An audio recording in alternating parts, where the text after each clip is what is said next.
Well, hey there, in this video we're going to take a look at the Zoom H4N handheld recorder. Don't go away, this thing's really cool.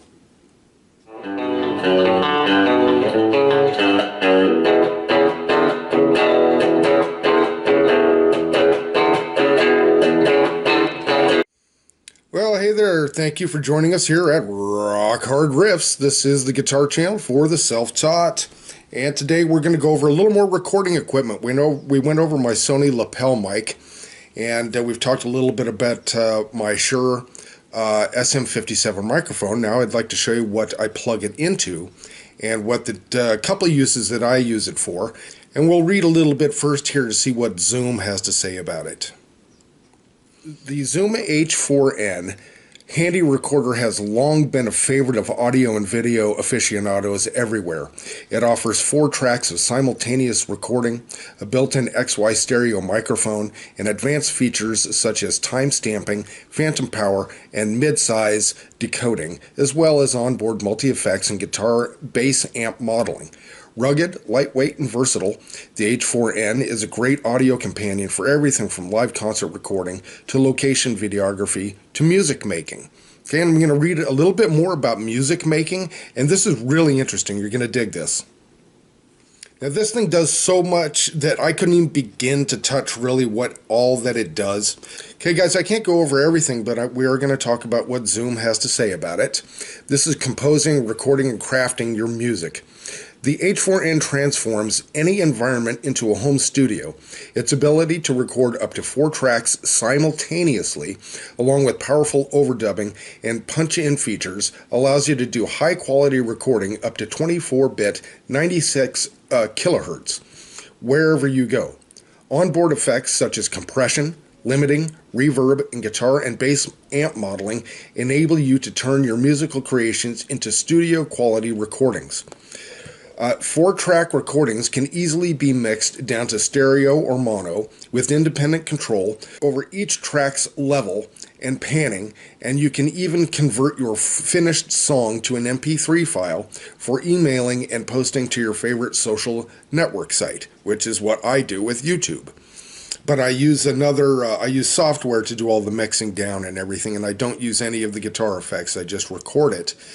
Sometimes with the onboard mics. Now let's take a look at it. Okay, we have the onboard condenser microphones.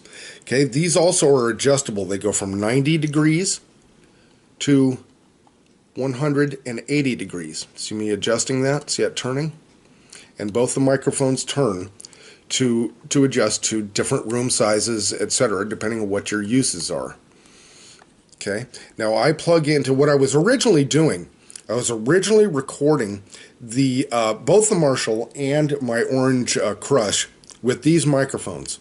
The Orange sounds fine with these, but the Marshall, it just is not picking up the range that the Marshall puts out. So now that's why I got the Shure SM57 mic. And I also have the lapel mic to plug into here so I can talk and mic my amp at the same time, of course. Now I could do all 3. But no, I'm going to just use these now, the number 1 and number 2 XLR inputs. So let's take a look and see how this thing operates, and we're going to do a little demo for you. We're going to plug into it. Okay, guys, we are recording now, and if you can see the I'm plugged into one of the XLR inputs. This is with an ancient Audio-Technica microphone I'm using. I have never ever used this microphone, and I've owned it for many, many years. So you can see the level there that's coming through on the microphone, and we can adjust that. All you do is you hold on. You see the 2 lit buttons on the bottom right. Those show you when you're clipping. See how loud that is? That's clipping. It flashes. And also you hold down on that, and there's a little button over here on the side that says volume adjust, and you press that up and down to adjust the recording level. Now I have it maxed out right now. We're at 100%. Now generally when I have the another microphone hooked up to a guitar cabinet, it's probably around 75%. And the lapel mic, which I normally use, the lavalier mic, it's way up there, between 90 and 95. So, but this is how I use it, and that's what it works for. It's very, very cool. As you can see, I put a couple accessories on it.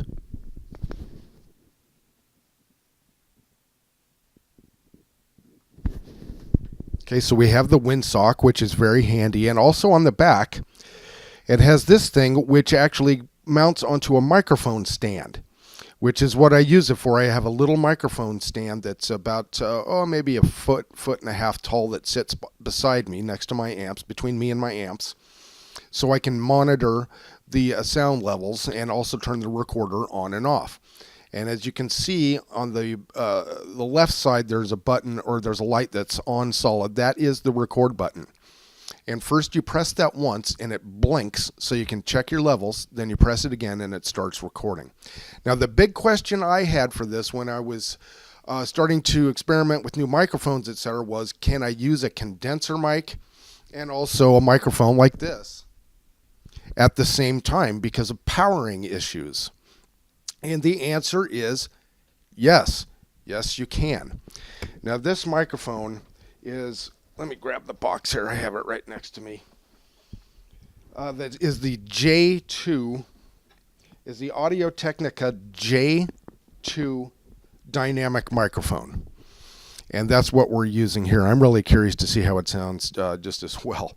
But that's how I do it. And then when I'm done, I just press the stop button on there and we're good to go. And I just hook this directly up to the computer through the USB, and I transfer the data into the computer and I edit it with software. All I do is just mix it down to mono. I don't do any kind of monkeying around with the tone of the guitar or add reverb or anything at all. All I do is just mix it down so I can put it into my video editing software and take it from there. So, but that's what I use it for, guys.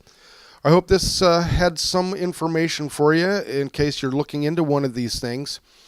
Again, there's another mic input on the very back right there, and that's all you can use, that microphone, that external mic, if that's plugged in. Nothing else works. Or you can use a combination of these stereo condenser mics and also these XLR inputs. Or you can use this alone.